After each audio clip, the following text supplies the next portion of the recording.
Hello and welcome to the Gaggle, where we challenge and, if necessary, destroy media narratives. I'm George Szamuely. With me today is co-founder of the Gaggle, Peter Lavelle, host also of RT's talk show Crosstalk.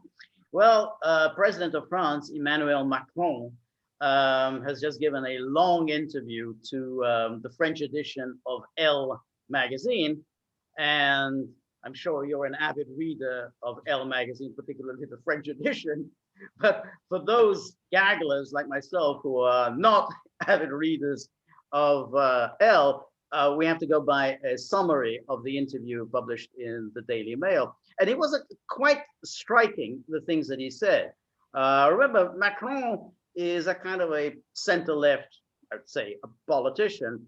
And he says that the imported woke leftist culture is, quote, racializing, unquote, France, causing splits in society and holding back ethnic minorities. He says, our society is becoming progressively racialized. He finds, and that ethnic minorities have been placed under house arrest. So, those are his words, under house arrest by left-wing ideology.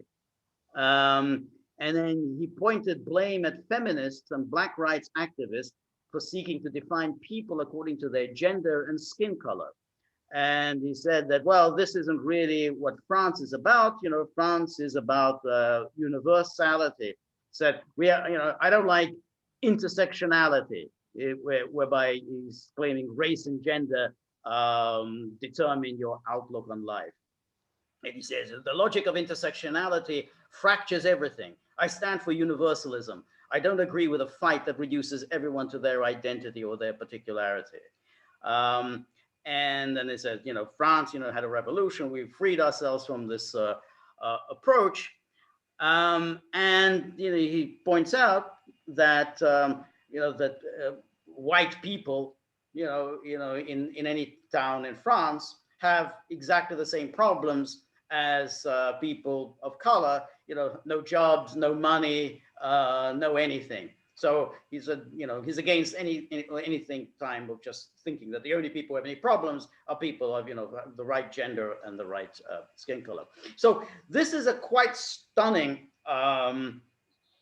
set of remarks by Macron, and obviously, we had the regional elections last week in which he gathered a grand total of 7% of the vote. He's facing re-election next year. As things stand, he's going to be up against, once again, Marine Le Pen. Polls have them pretty much even for the first round, Macron slightly ahead for the second round. And as we talked about yesterday, Peter, Marine Le Pen has just co-signed a statement along with 15 other, I think, right-wing parties in Europe, denouncing the European superstate, insisting that the basic units of society are family. Europe has to respect culture, traditions, nations. So you can see Macron is orienting himself to this major political challenge that he's facing next year. And I think his remarks are quite striking. All right, Peter, what was your take? Yeah, I mean, he's an establishment center leftist, and he's making a gambit to appeal to people's center right. Okay. It's a little late, in my opinion. This whole wokeism thing is such a disaster. And I mean, you see it being played out in the US and they want to do it in France. So for me, in the French example, because France is a very interesting separate example in Europe. I mean, traditionally, if you made an effort to speak very good French, you were pretty qualified. I mean, you're like, okay, maybe you're not exactly in the nuclear family, but you're acceptable, okay? Or Russians would say, you're handshakeable, okay? I mean, that wouldn't be the case in the UK and other places, particularly in the UK, okay? I mean, if I lived in the UK, I'd always be a foreigner, get citizenship, be a taxpayer, everything. And no, you're still, nope. But in France, No, that's not, because it was a focus on culture. And this is what I find so remarkable, is because they are so proud of their culture. And just recently, and I mean the last few years, this wokeism is just it is like pouring bleach on it, okay, and disrupting it completely. And this whole like critical race theory and stuff like this, I don't know what wave of feminism this is here, but this wave of feminism is anti-woman. This critical race theory is intensely racist. And yes, its intention is to divide, okay, a society of oppressors and victims. There's no way forward in a society like that. No way. I mean, all it is that it engenders resentment and hate.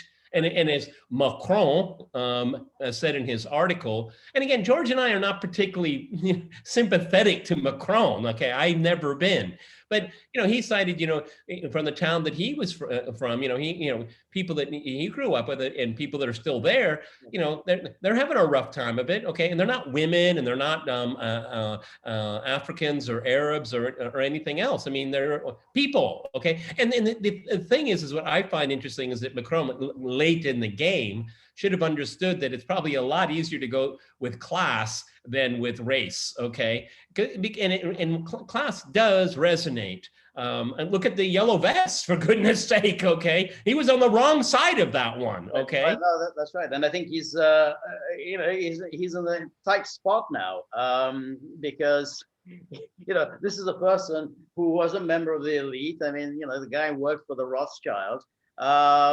So he has now got to reinvent himself as a populist, and so he says these things. And he's been doing it for a while. You remember when we had the statue taking down craze of last year, and he made clear that no one is taking down anything in France, and he said no, we're not importing any of that. I think it's very interesting that there seems to be a divide that is emerging in Europe between the sort of the Ursula von der Leyen and the various big shots and all those various Northern Europeans who like all this woke culture. They think this is the Europe, the inclusive Europe, tolerance for whatever, and everybody else. Macron, who's kind of belongs to that group, he's in the Ursula von der Leyen group. Is realizing that that way political oblivion lies. So he's now trying to move himself forward. I have my doubts that it's going to be successful for him.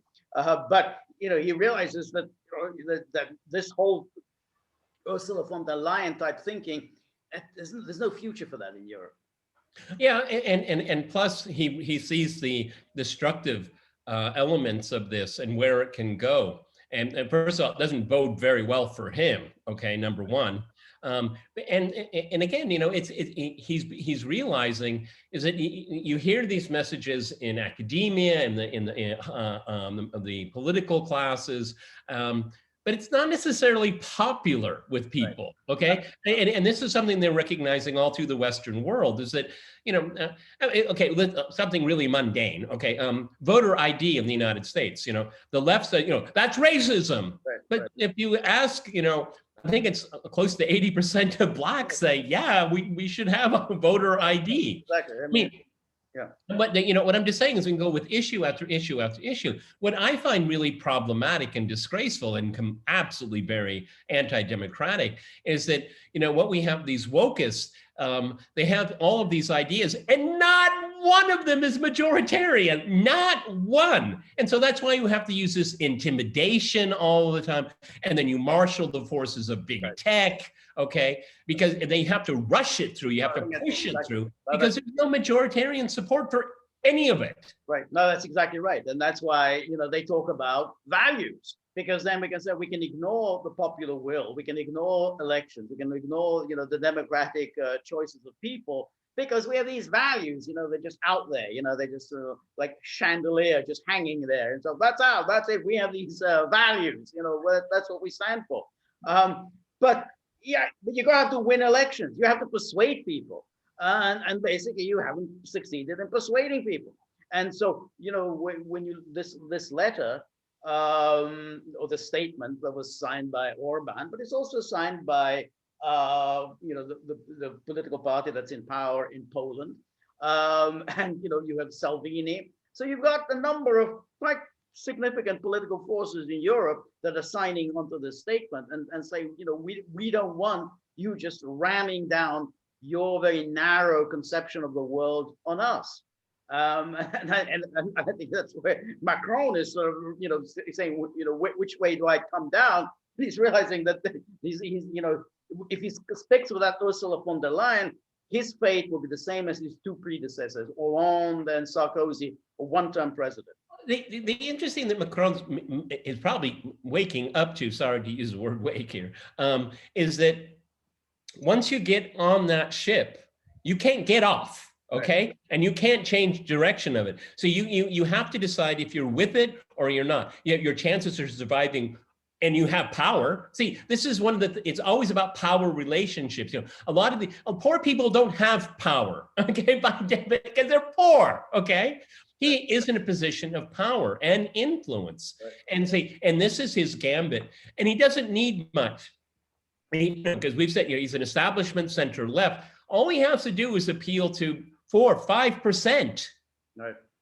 And and he can win re-election, okay? And this is Le Pen's greatest nightmare. Okay, right. Now whether Macron and his orbit can pull it off remains to be seen. Though it was very interesting that he's in Elle magazine, which tells me that he's positioning himself right now, right. Not in the highfalutin broadsheets and all that, because no one would really pay attention. They probably had some nice glossy pictures too. Okay, and and that goes into the popular culture, and that's a very smart political bid. Not just doing some kind of short address to the nation. No, I mean, making it long, serious, articulate, right. And that's what he needs to do. George and I are not picking sides right here. What I'm just saying is that if you get on the woke ship, it's going to devour you, and you will have no control. Right. If you're in a position of power, I say take it on, because you're going to have a lot more support than you think. Right, that's right. But look, I mean, if you get 7 or 8% of the vote, I mean, you're in some trouble. No. What I'm saying is, no, I know what you mean. No, but that's what he got in that regional election. Exactly. I mean, so he's in some danger. Interesting also that now his foreign policy is very much oriented toward Russia. I mean, he had another long telephone conversation with Putin the other day. The Russian readout is very long. They seem to, both emphasize, Minsk Accords when it comes to Ukraine, cooperation, everything. So again, he seems to be moving away from that whole European anti-Russian consensus, which again is interesting where France lies on this issue. Don't you feel the presence of de Gaulle, George? Don't you feel it? Yeah. I think it's there. You know why? Because irrespective of the political stripe of a French leader, almost every single time, they may circle back, they may go a long orbit or a short one, but right. De Gaulle is always close by. De Gaulle is like this gravity, and they all somehow find a reference point around him ever since his passing.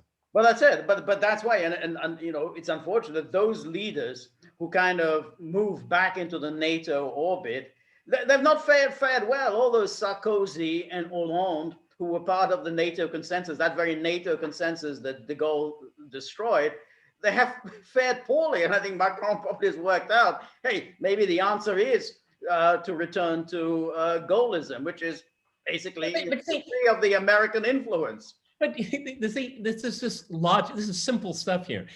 France gets back into the club. It dilutes itself. What power? When you're outside as a critic, that oh my goodness, it's exponentially more important what the French president has to say when they're not in this ridiculous alliance. It's run by Washington. But when you're in the alliance, Washington says they will show up for the buffet. Okay, it'll be a good one, but it's just a buffet.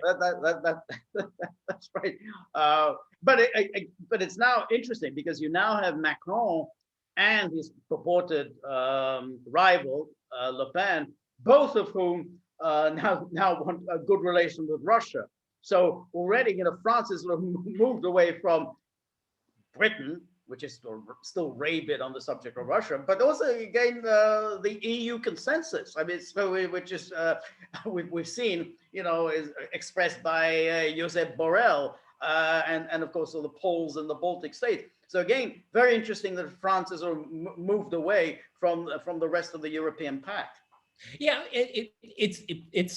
it's one of these really interesting. I brought up Neil Kinnock, remember when he was running for Labor, and Neil Kinnock was an old lefty's lefty, a real one, okay, a real one. But when he was running against Thatcher, suddenly he had some kind of awakening, and he started imitating Thatcher. And so when people went to the polls, said, well, am I going to vote for imitation, or I'm going to vote for the real thing? Vote for the real thing, okay?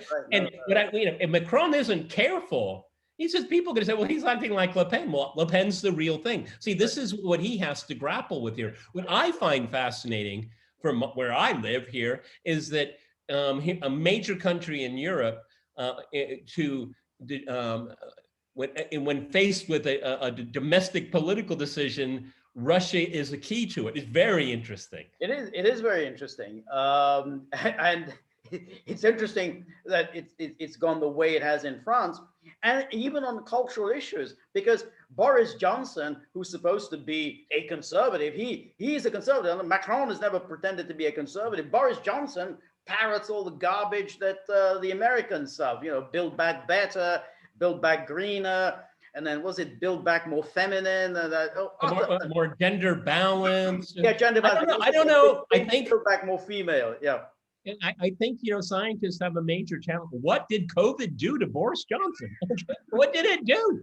Okay, he's not the same man. Right, that's right. So he hasn't made any of the defense of culture moves that Macron has done. I mean, when all the statues were being torn down in the UK, Johnson didn't really say boo.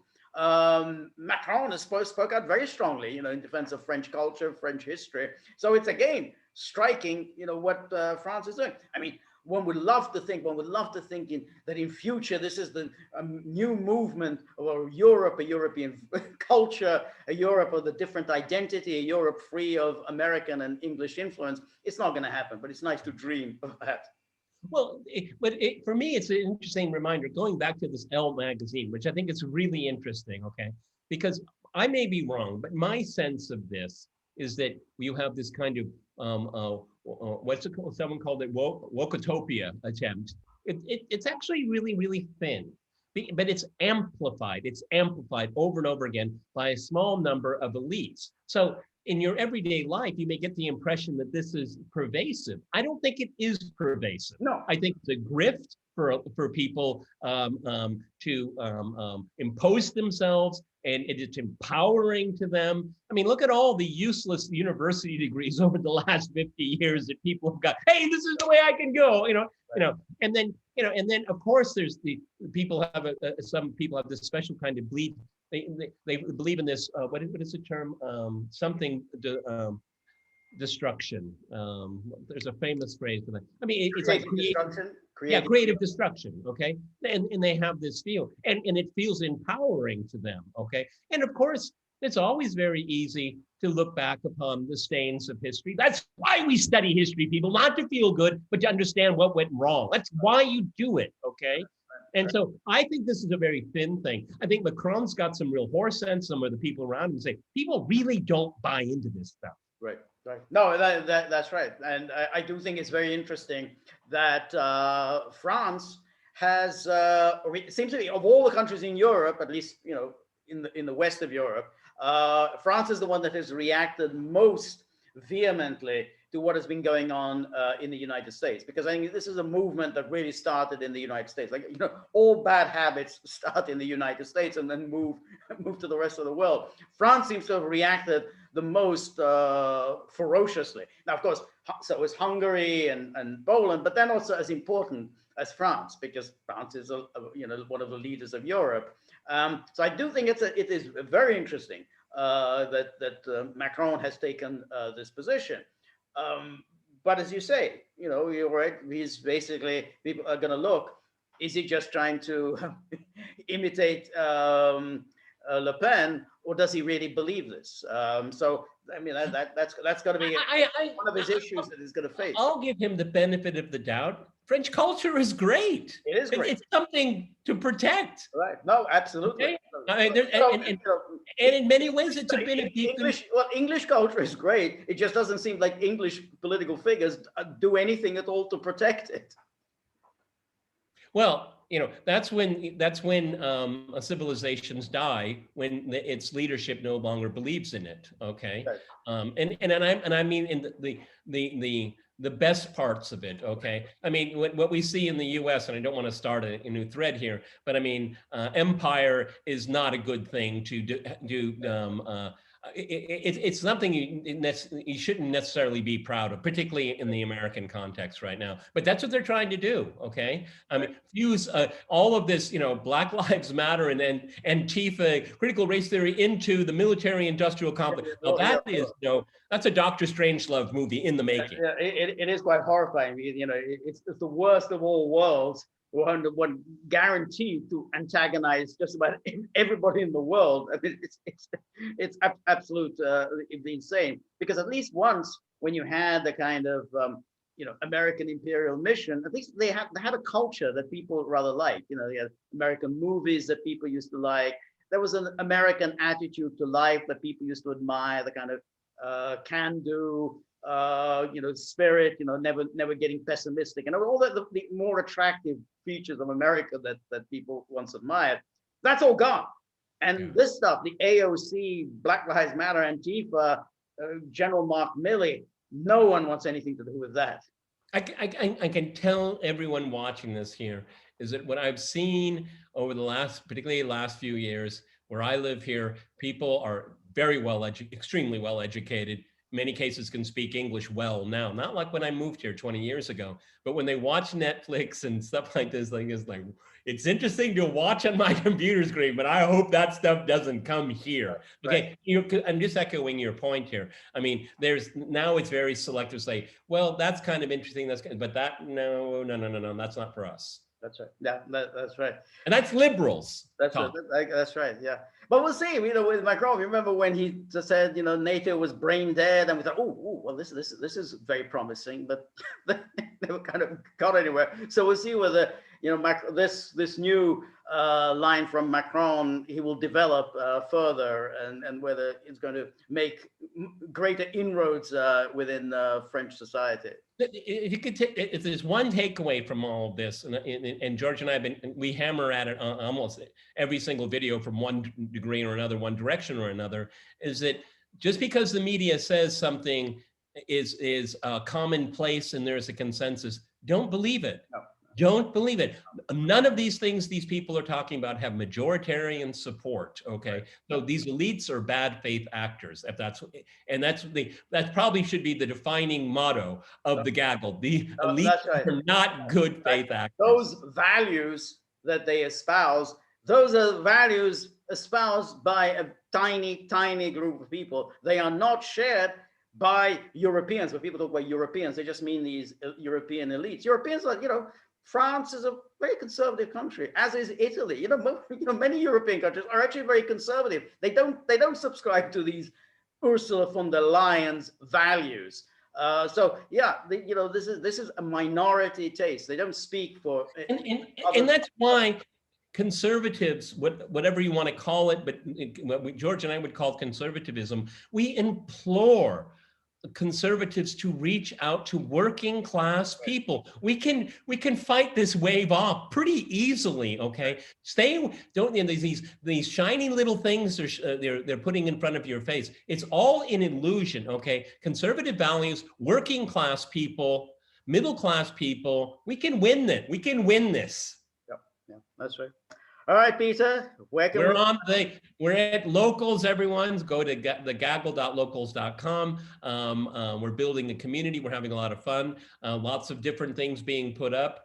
We encourage you to join. Your support obviously would be very helpful to us. We have the Buddy tip jar, which we would like seeing overflowing. It doesn't happen often, but we do like seeing it fill up. Yeah. And any assistance you can offer will be most appreciated. You know, the more help we get, the better our product will be. And we love doing this, and we want to continue to do it. We're also on Rumble. Look us up there. And remember, if you like the gaggle, please like, share, and subscribe. See you soon. Bye.